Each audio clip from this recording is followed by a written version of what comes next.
Hello everyone, welcome to step up academy. मेरा नाम है राहुल गुरुंग और आज हम लोग यहाँ पर शुरुआत करने वाले हैं हमारे इलेक्ट्रोकेमिस्ट्री के अंदर मौजूद एक बहुत ही इंपॉर्टेंट कॉन्सेप्ट जिसको कहा जाता है कोलराश लॉ। ठीक है, कई लोग इसको खोलराश भी बोलते हैं, कई लोग इसे कोलराश भी बोलते हैं, परंतु जो भी बोला जाए कोई दिक्कत वाली बात नहीं है। अल्टीमेटली इसका गोल यहाँ पर सबसे इंपॉर्टेंट रोल प्ले करता है, जो कि होता है यहाँ पर कि भाई इसको तब यूज किया जाता है जब कभी भी आपके पास में वीक इलेक्ट्रोलाइट की कंडक्टेंस को फाइंड आउट करना रहता है। तो चलिए जी शुरुआत कर लेते हैं हम लोग हमारे खोलराश लॉ जो भी बोल रहा है उसे, जो कि होने वाला है हमारे पास में लेक्चर नंबर 16। अब देखो भाई साहब, यहां पर इलेक्ट्रोकेमिस्ट्री में जो ये खोलराश लॉ होता है ना, तो इसके बारे में अगर बात की जाए तो ये बेसिकली करता क्या है। अच्छा, इसके पहले वाला लेक्चर नहीं देखा है तो कृपया जाकर वो लेक्चर्स को जरूर देख लेना, क्योंकि वहां पर मैंने एक मतलब बताया है इनफाइनाइट डाइल्यूशन का, या कहा जाए तो जीरो कंसंट्रेशन की स्टेट का। तो यहां पर भैया जी डेफिनेशन बहुत सिंपल सी है, यह बोलता है कि किसी इनफाइनाइट डाइल्यूशन पर जब कभी भी कंडक्टेंस की वैल्यू फाइंड आउट की जाती है तो यह एक्चुअल में सम होती है किसका, आयंस का। कौन कौन से आयंस रे भैया, यहां पर दो टाइप के आयंस होते हैं आपके पास में, एक होगा आपके पास में कैटायन और एक होगा आपके पास में एनायन। अब यहां पर बोला जाए, माना कि कैटायन की संख्या है x और एनायन की संख्या कितनी है y, ये देके रखी हुई है। तो भैया यहां पर जो आपके पास में फॉर्मूला लिखा हुआ है ना, आप उसी से एज इट इज यहां पे डेफिनेशन भी बना सकते हैं। तो डेफिनेशन क्या बोल के रखा हुआ है, तो भैया डेफिनेशन की बात की जाए तो यहां पर यह बोला जाता है कि अगर आप बोलो तो भाई एट इनफाइनाइट डाइल्यूशन, ठीक है। अच्छा, दो तरीके से टर्मोलॉजी आती है तो कृपया इस बारे में ध्यान रखना कि या तो सामने वाला आपको बोलता है आपके पास में इनफाइनाइट डाइल्यूशन है, या फिर बोला जाता है कि आपके पास में प्रेजेंट है जीरो कंसंट्रेशन। तो ऐसी सिचुएशन के अंदर जो आपके पास में कंडक्टेंस होता है is equal to sum of constituent ions. अब इस कंस्टिट्यूएंट आयंस में क्या क्या आते हैं, तो भाई कंस्टिट्यूएंट्स आयंस में आते हैं आपके पास में कैटायंस एंड एनायंस। तो बस रे भाई ये इतनी सी कहानी होती है। अब बात ये आती है कि सर यहां पर ये वाला जो फॉर्मूला लिखा है इसकी जरूरत आखिरकार पड़ी क्यों, तो भाई बहुत बहुत बहुत ही सिंपल सी बात है। तो यहां पर कंडीशन ये निकल कर आई कि जब कभी भी हम लोग वीक इलेक्ट्रोलाइट्स की बात करते हैं, ठीक है जी, तो वीक इलेक्ट्रोलाइट्स के साथ में क्या होता है, एक बहुत ही बड़ा इशू यहां पर निकल कर आता है। यह इशू यहां पर यह निकल कर आता है कि वीक इलेक्ट्रोलाइट जो होते हैं उनके अंदर ब्रेकडाउन बहुत ज्यादा कम होता है। जैसे कि अगर आप बात करते हो तो एक वीक इलेक्ट्रोलाइट है हमारे पास में acetic acid, that is CH3COOH। हमें पता है कि जब इसको आप ब्रेक डाउन करोगे तो ब्रेक डाउन करने पर यह आपको देगा एक anion that is CH3COO negative और एक देगा cation that is H positive. तो इस तरह की कुछ कंडीशन होती है। पर अब लफड़ा यहां पर यह निकल कर आता है कि यहां पर यह वाली जो वैल्यू होती है ना वो बहुत कम आती है, यहां पर इसके पार्टिकल्स बहुत कम ब्रेक डाउन होते हैं, और अगर ब्रेक डाउन कम होंगे तो इस सिचुएशन को क्या कहा जाएगा, आपके पास में जीरो कंसंट्रेशन कहा जाएगा, क्योंकि यहां पर इसका अमाउंट आ रहा है कम, और अगर कंसंट्रेशन आपके पास में कम होता है तो जो सॉल्यूशन होता है वो डाइल्यूशन की तरफ चला जाता है। इसी वजह से इसको क्या कहा गया है, इनफाइनाइट डाइल्यूशन या फिर जीरो कंसंट्रेशन कहा जाता है। तो ऐसी सिचुएशन जब कभी भी आपके सामने आती है तो इस सिचुएशन को हैंडल करने के लिए ही खोलराश ने अपना लॉ यहां पर देके रखा हुआ था। ठीक है जी, तो लॉ बोला जाए तो ये रहा, और अगर इसको अप्लाई करने की बात की जाए तो अब इसकी जरा एप्लीकेशन को हम लोग फटाफट यहां पे देख लेते हैं।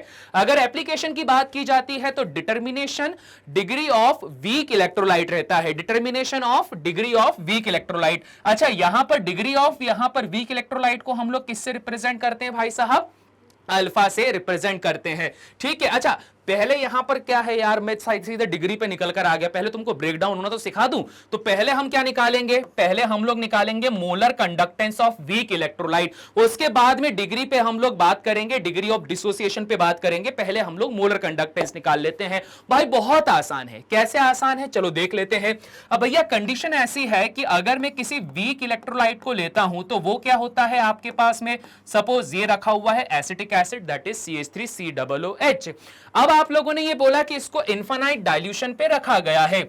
अगर आपने इसको इनफाइनाइट डाइल्यूशन पे रखा तो इस सिचुएशन पे जब आपने इसको ब्रेक डाउन करा तो आपको जीरो कंसंट्रेशन मिलेगा किसका, CH3COO नेगेटिव, प्लस यहां पर आपको वैल्यू मिलेगी किसके लिए, यहां पर आपको वैल्यू मिलने वाली है ऐसा ऐसा ऐसा और H पॉजिटिव का। अब सामने वाला बोलता है कि भैया ये टूटते ही इतना कम है कि इसको कैलकुलेट करना बहुत ज्यादा दिक्कत वाला काम होता है। So for that reason molar conductance of weak electrolyte हम लोग यहां पर फाइंड आउट करते हैं, परंतु किसकी हेल्प से, with the help of strong electrolyte. ठीक है जी, किसकी मदद से हम लोग यहां पर ढूंढेंगे, एक स्ट्रॉन्ग इलेक्ट्रोलाइट की मदद से यहां पे ढूंढेंगे। माना कि वो स्ट्रॉन्ग इलेक्ट्रोलाइट है मेरे पास में NaCl, तो अब NaCl को यहां पर लेकर आना है और यहां पर लगने वाला है आपके पास में मैथमेटिक्स। मैथमेटिक्स में कैसा फॉर्म लगेगा यहां पे, तो हम बोलेंगे भैया NaCl को लाना है तो NaCl को कर दो यहां पर ऐड और NaCl को यहां पर कर दो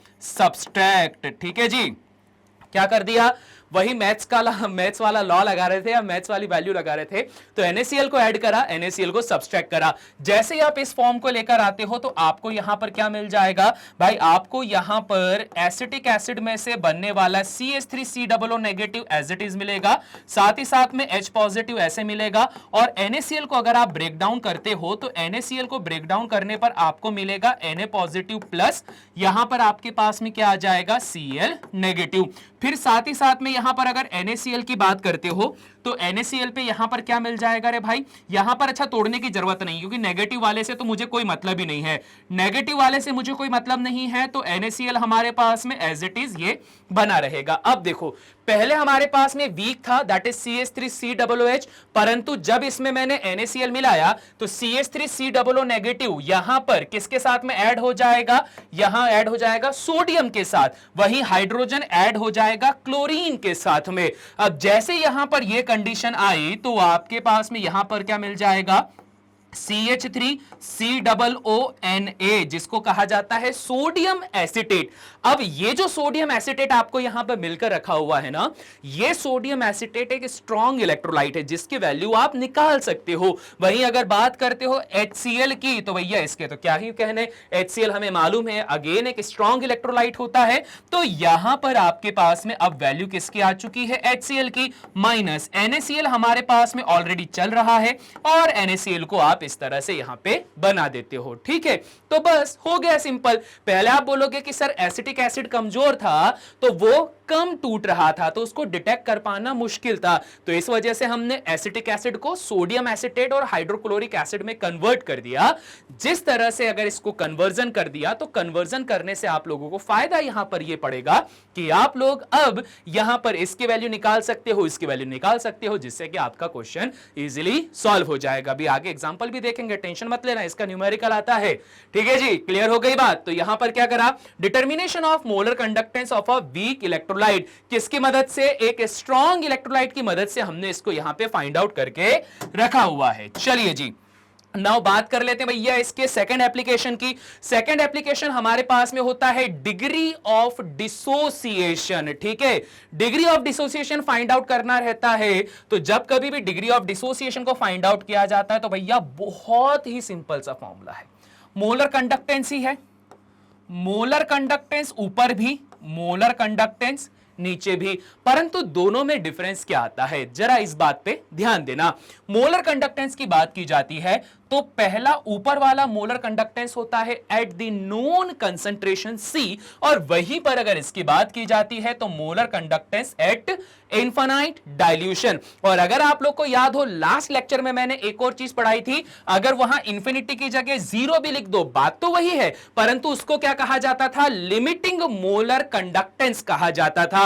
और लिमिटिंग मोलर कंडक्टेंस भी तभी निकल कर आता है जब आप इनफाइनाइट डाइल्यूशन वाले सॉल्यूशन पे डील कर रहे हो, या फिर अगर आप यहां पर यह बोलोगे कि आप लोगों ने 0 कंसंट्रेशन पे डील की है। दोनों ही कंडीशन पे सेम चीज आने वाली है, ये कहानी हो रही है, ये घटना हो रही है। ठीक है जी, चलिए अब ज्यादा यहां पर हम लोग इसमें नहीं करेंगे, इसको थोड़ा सा हम लोग अब क्वेश्चन को सॉल्व कर लेते हैं। तो भाई साहब कहानी बहुत सिंपल सी है कि सर ये वाली वैल्यू आप क्या सीधे सीधे सॉल्व कर सकते हैं, तो जवाब होगा नहीं। डिग्री ऑफ डिसोसिएशन आप लोग ऑलरेडी यहां पर सॉल्व कर चुके हो पहले भी, परंतु कैसे करके रखा है चलो देखते हैं उसे। सपोज अगर मैं बात करता हूं कि मेरे पास में कोई सब्सटेंस है ए बी नाम का, जिसको ब्रेक डाउन करने पर यह बना है A positive plus B negative. Initially अगर इसके कंसंट्रेशन की बात करता हूं तो इनिशियली माना इसका कंसंट्रेशन है C और इसका क्या है 0 एंड 0। यह घटना कब हो रही है? जब time t is equal to क्या था 0। माना कि अब कुछ समय बीत गया, time t is equal to हो चुका है t1। अब इस सिचुएशन पे क्या होगा कि जो आपके पास में कंसंट्रेशन होता है वो यहां पर क्या होना चालू हो जाएगा? डिक्रीज होना चालू हो जाता है, कम होना चालू हो जाता है। ऐसी सिचुएशन पे जब आप इसको सॉल्व करते हो तो यहां पर क्या आ जाएगा? C में से C अल्फा की रेट से वैल्यू हो रही है कम और यहां पर बढ़ रहा है C alpha and C alpha. ठीक है, ये वाली कहानी हो रही है। अब इस सिचुएशन के अंदर क्या हो जाता है रे भाई? देखो ये अल्फा निकालने की बात कर रहा हूं, मोलर कंडक्टेंस अगर नहीं देके रखा हुआ है तो भी आप यहां पर इसको आसानी से निकाल सकते हो। ये वाली कंडीशन हो गई। इस कंडीशन के बाद में क्या हो जाएगा? आप वैल्यू यहां पर निकालते हो K की। K मतलब क्या? आपके पास आता है रेट कांस्टेंट। फॉर्मूला क्या होता है? प्रोडक्ट अपॉन में रिएक्टेंट। प्रोडक्ट क्या है रे भैया? C alpha into C alpha. Upon में क्या आ जाएगा आपके पास में? C minus C alpha. अब ये बहुत सिंपल से कैलकुलेशन है। क्या हो जाएगा? C कॉमन लेकर कैंसल आउट करा, आपके पास बच जाएगा C अल्फा स्क्वायर और यहां पर क्या बच जाएगा? 1 माइनस अल्फा बच जाएगा। ठीक है, यहां पर हम करना क्या चाह रहे हैं? हम लोग यहां पर बात कर रहे हैं कि डायरेक्ट अल्फा पे अगर आप जाते हो तो थोड़ी सी दिक्कत होती है। आप लोगों को हमेशा कंसंट्रेशन दिया जाता है तो कंसंट्रेशन की टर्म्स के रिगार्डिंग ही इसको सॉल्व करना रहता है। ठीक है, अब देखो यहां तक तुम लोगों ने निकाल लिया ना। अब यहां तक इसको निकालने के बाद में जो अल्फा की वैल्यू ली थी ना हम लोगों ने यहां से, उसी वैल्यू को यहां पर आपको प्लेस कर देना है। ठीक है, अब आपने यहां पर इसको प्लेस करा और यहां पर क्या आ जाएगा आपके पास में? K is equal to C, जहां आपके पास में अल्फा लिखा हुआ था। अच्छा देखो, कंसंट्रेशन C मैंने डिनोट करने के लिए आप लोगों को लिख दिया है, परंतु अगर आप एनसीईआरटी के बुक में देखोगे नहीं दिखेगा तो टेंशन मत लेना, क्योंकि अगर आपके पास में 0 या इंफिनिटी लगा हुआ है तो उसका सिग्निफिकेंस होता है लिमिटिंग वाले कंडक्टेंस में, परंतु अगर ऊपर कुछ भी नहीं लगा हुआ है तो इसका एक सीधा सा मतलब यह निकल कर आता है कि जो वैल्यू आप लोगों ने लेके रखी हुई है वो इनफाइनाइट डायल्यूशन पे नहीं है। सो फॉर दैट रीजन यहां पर आपने क्या करा? अल्फा की वैल्यू रखी। अल्फा की वैल्यू आपने क्या रखा है? यहां पर आपने ऐसा अपॉन में रख दिया ऐसा और यहां पर आ गया 0। और उसी तरह से क्या हो जाएगा भैया? नीचे बचा था 1 माइनस अल्फा, तो यहां पर आ जाएगा आपके पास में this one and which is divided by this one. ठीक है, ये वाली वैल्यू आ गई। अब तुम लोगों के दिमाग में आ रहा होगा कि अरे यार सर यहां पर ये वाली वैल्यू को करने की क्या जरूरत थी? तो भाई साहब यहां पर ये वैल्यू को करने के लिए बहुत ज्यादा जरूरत पड़ती है और उसका रीजन ये होता है कि आखिरकार आप लोगों ने यहां पर डिसोसिएशन करा है। डिसोसिएशन करा तो आपके पास में मौजूद ए बी, ए पॉजिटिव और बी नेगेटिव में जब ब्रेकडाउन हुआ है तो ब्रेकडाउन को कैलकुलेट भी तो करना रहता है, जिसको आप कैलकुलेट करते हो कहां से? रेट कांस्टेंट, या फिर सॉरी रेट कांस्टेंट बोल रहा हूं यार, मे बी यहां पे जो आपके पास में जो रिएक्शन कांस्टेंट होता है उसके थ्रू। ठीक है, इसको आप लोगों ने कहां पढ़ के रखा हुआ है? जो आपका क्लास 11th है ना, वहां पर भी आप लोगों ने इसके बारे में पढ़ के रखा हुआ है। तो K इज इक्वल टू ये कहानी हो गई। अब करना कुछ नहीं है भैया यार, सीधे सीधे सॉल्व कर देना। तो आपके पास में K इज इक्वल टू क्या निकल कर आ जाएगा रे भाई? C कंसंट्रेशन जो ऑलरेडी दिया हुआ होगा, यहां पर आ जाएगा मेरे पास में दिस वन एंड यहां पर आ जाएगा दिस वन, और यहां अंदर एलसीएम लेते हो तो ये वाली वैल्यू आ जाएगा दिस माइनस दिस और अपॉन में आ जाएगा हमारे पास में ये वाली वैल्यू। इससे ये हो गया आपके पास में कैंसिल। तो at the end of the story K is equal to मुझे मिल जाएगा C molar conductance at concentration C, या फिर आपके पास में जो मोलर कंडक्टेंस होता है नॉर्मल वाला, कंसंट्रेशन कुछ भी हो सकता है, साथ ही साथ में लिमिटिंग मोलर कंडक्टेंस माइनस आपके पास में मोलर कंडक्टेंस। तो ये वाला आपके पास में वो प्रैक्टिकल फॉर्मूला होता है जो किसी भी रिएक्शन में आप लोगों को काम में आने वाला है। क्लियर हो गई बात? समझ में आ गया कि आखिरकार किस तरह से determination of degree of dissociation हम लोग फाइंड आउट कर रहे हैं। और बात की जाए ये किसके लिए होता है, तो भाई ये खास करके लिए होता है आपके पास में वीक इलेक्ट्रोलाइट्स के लिए। ठीक है जी, चलिए अब इन दो एप्लीकेशन के बाद में फटाफट से मैं बात कर लेता हूं कि इसको अप्लाई कैसे किया जाए। एक क्वेश्चन को हम लोग यहां पे सॉल्व करते हैं जिससे कि भैया सारी कंडीशन या जो बोला जाए ना सारी टेंशन है वो दूर हो जाएगी। तो भाई क्वेश्चन दे के रखा हुआ है कि मोलर कंडक्टेंस दिया है आपको इनफाइनाइट डाइल्यूशन या जीरो कंसंट्रेशन पे, जिसको क्या बोला था मैंने, जिसको बोला था लिमिटिंग मोलर कंडक्टेंस। ये देके रखा है फॉर NaCl। अब मेरा टेक्निक हमेशा क्या होता है कि क्वेश्चन को पढ़ते चले जाओ और सॉल्व करते चले जाओ, ठीक है, डाटा लिखते चले जाओ। मतलब वही यार, इनफाइनाइट डाइल्यूशन पे आपके पास में NaCl की वैल्यू मुझे देके रखी हुई है, NaCl इज इक्वल टू 126.5, और साथ ही साथ में मुझे देके रखा हुआ है किसकी वैल्यू, KCl की वैल्यू भी। तो भैया KCl की वैल्यू हमारे पास में देके रखी हुई है 149.9 ओम inverse centimetre square mole inverse इसकी यूनिट हो जाएगी रिस्पेक्टिवली। अब ये बोलता है the ionic conductance of Na positive eight infinite dilution. Infinite dilution पर आप लोगों को यहां पर क्या बताना है, जो आपके पास में Na पॉजिटिव है उसकी वैल्यू यहां पे बतानी है, ठीक है। और साथ ही साथ में क्या बोल के रखा हुआ है, इनफाइनाइट डाइल्यूशन इज 50। अच्छा, Na पॉजिटिव की देके रखी हुई है वैल्यू, ओके जी। Na पॉजिटिव की वैल्यू कितनी देके रखी हुई है, 50.1 ohm inverse centimetre square mole inverse. Calculate the ionic conductance at infinite dilution of K positive. Okay जी, ठीक है, ऐसा कर लेते हैं। अब हम लोगों को यहां पर यह बोल के रखा है इनफाइनाइट डाइल्यूशन पे हम लोगों को यहां पर K पॉजिटिव की वैल्यू को फाइंड आउट करना है, ठीक है भैया। क्लियर हो गई बात, समझ में आ गया क्या कहानी चल रही है। सर 1 2 3 वैल्यू देके हम लोगों को रखी गई है, साथ ही साथ में ये बोला गया है कि इसके वैल्यू आप लोगों को यहां पे फाइंड आउट करके बतानी है। मतलब ठीक है, कौन सी बड़ी बात है, इजी है, कर देते हैं। अब देखो भाई यहां पर आखिरकार कंडीशन क्या होने वाली है, ध्यान रखना किसकी वैल्यू निकालनी है, तुम्हें Na पॉजिटिव की वैल्यू निकालनी है। अब तुम लोग यहां पर क्या करोगे, सर मुझे पता है कि मुझे ऐड करना है, मल्टीप्लाई करना है, सब्सट्रैक्ट करना है, यही 2-4 मेरे पास में बाउंडेशन लगी हुई है, मैं उसी बाउंडेशन पे सारा काम यहां पे करने वाला हूं। तो उसी बेसिस पर अगर मैं बात करता हूं कि मेरे पास में रखी हुई है किस किस की वैल्यू, KCl की वैल्यू है ना। अगर मैं KCl की वैल्यू में से माइनस कर देता हूं किसकी वैल्यू को, NaCl की वैल्यू को, ठीक है, कुछ मैंने ऐसा कर दिया, KCl में से NaCl की वैल्यू को माइनस करा, तो जब इसको मैं जो आपके पास में कोलराश लॉ था उसको लगाता हूं इस KCl के ऊपर, तो KCl के ऊपर लगाने पर क्या मिल जाएगा मुझे, ये मिल जाएगा इनफाइनाइट डाइल्यूशन पे K positive plus infinite dilution पे आ जाएगा आपके पास में Cl नेगेटिव, फिर आएगा माइनस का साइन और NaCl है, तो NaCl के लिए आपके पास में क्या मिल जाएगा, ये आ जाएगा आपके पास इनफाइनाइट डाइल्यूशन पे Na positive minus infinite dilution पे आ जाएगा आपके पास में Cl नेगेटिव। ये वाली कहानी आ जाएगी। क्या हो जाएगा, Cl वाले से Cl वाली वैल्यू को हमने कर दिया है कैंसल। KCl की वैल्यू अगर देखी जाए तो ये निकल कर आ रही है 149.9, जिसमें से आपको माइनस करना है 126.5 को। अब इसको जब आप यहां पर सॉल्व कर दिए तो भैया कुछ आंसर निकल कर आएगा, जो आएगा भी देखते हैं। साथ ही साथ में वैल्यू किसकी चाहिए थी भैया, वैल्यू चाहिए थी हमें K पॉजिटिव की, और यहां पर Na पॉजिटिव की वैल्यू ऑलरेडी देके रखी हुई है। Na पॉजिटिव की वैल्यू कितनी देके रखी हुई है भाई साहब, ये देके रखा हुआ है 50.1। अगर मुझे ये वाली वैल्यू चाहिए तो भाई साहब हमारे पास में अगर सिर्फ K पॉजिटिव आयन की बात की जाए तो इसकी वैल्यू कितनी हो जाएगी। अच्छा, इसको सॉल्व कर देंगे तो कितने आ जाएगा, 9 में से 5 गए, बच गए हमारे पास में 4, लगा दिया पॉइंट, फिर 9 में से 6 गए, कितने बच गए हमारे पास में 3, 4 में से 2 गए, कितना बच गया 23.4, ये बच गया। माइनस वाले साइन को उठाकर यहां लेकर आए, कितना आ जाएगा 50.1, ये वाली वैल्यू आ गई, तो बस खत्म। सॉल्व कर दो तो आपको यहां पे K पॉजिटिव की वैल्यू मिल जाएगी। कितना निकल कर आया रे भैया, 4 और 1 यहां पर आ गया है 5, 3 का 3 यहां पर आ चुका है, और 2 और 5 कितना हो जाएगा भाई साहब, 5 और 2 हो जाएगा 7, तो कितना आ जाएगा 73.5, ये निकल कर आ गया आंसर। क्लियर हो गई बात, समझ में आ गया, कितना इजी सा था, कुछ नहीं करना था सर, सिर्फ इसमें से इसको माइनस करना था, पूरी इक्वेशन अपने आप अरेंज हो जाती, सारा आंसर निकल कर आ जाता।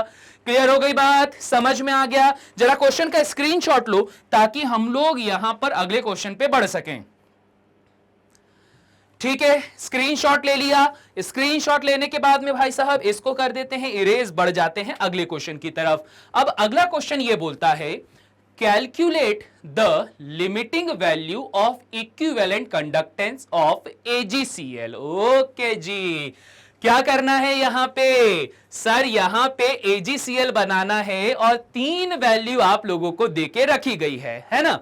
अब यहां पर आप क्या कर सकते हो सर, एक छोटा सा काम करते हैं, इसको इक्वेशन नंबर 1 नाम दे देते हैं, इसको नाम दे देते हैं 2 और इस वाले को नाम दे देते हैं 3।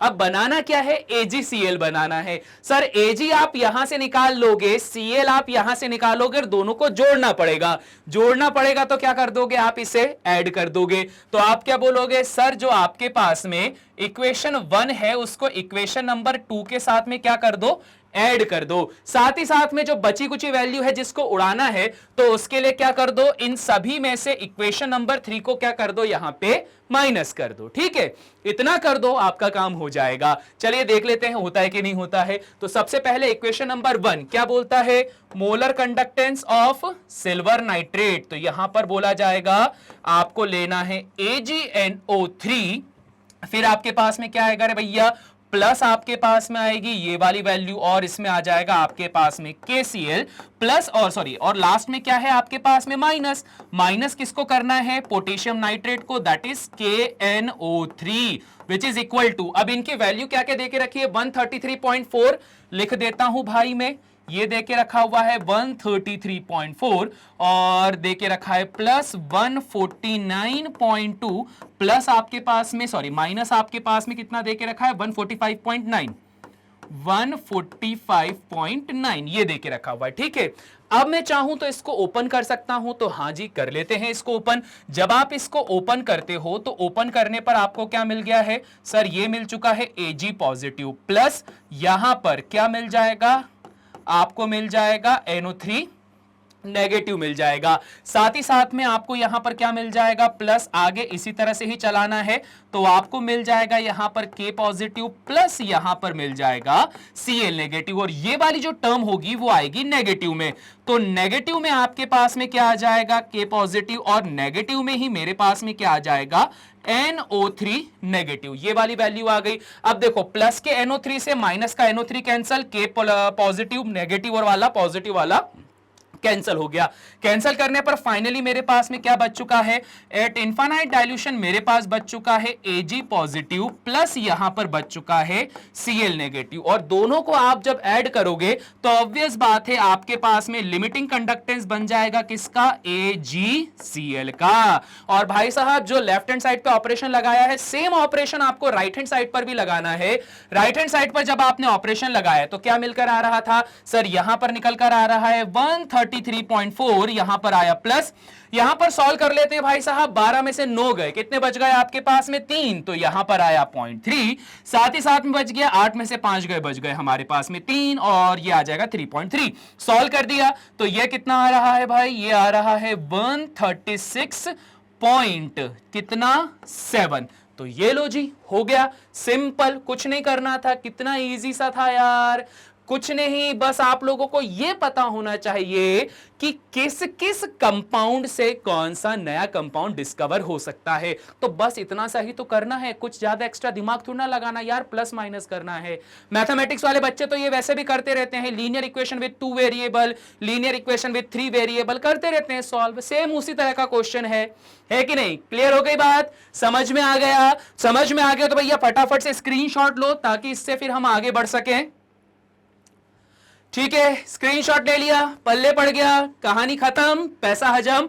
और अगर यहां पर ये सारी बातें आपको क्लियर हो गई तो भाई कोलराश लॉ भी हमारे पास में हो चुका है यहां पे कंप्लीट। ठीक है जी, अगर आपने इसके पहले का वीडियो नहीं देखा है तो वहां उसे देख लें, साथ ही साथ में अगला वीडियो भी आपके पास में आ जाएगा सीक्वेंस के साथ ही। तो भाई साहब इसी बात पे चैनल को लाइक नहीं, चैनल को तो लाइक नहीं करते यार, चैनल को सब्सक्राइब करते हैं। चैनल को सब्सक्राइब नहीं करा है तो चैनल को कर दे सब्सक्राइब, वीडियो को कर दे लाइक और कर दे शेयर अपने दोस्तों के साथ में। साथ ही साथ में कमेंट बॉक्स ओपन है, यहां पर आप कर सकते हैं अपने वैल्यूएबल कमेंट्स को। ठीक है जी, मैं मिलता हूं आप सभी से नेक्स्ट वीडियो में, तब तक के लिए सभी को टाटा बाय बाय।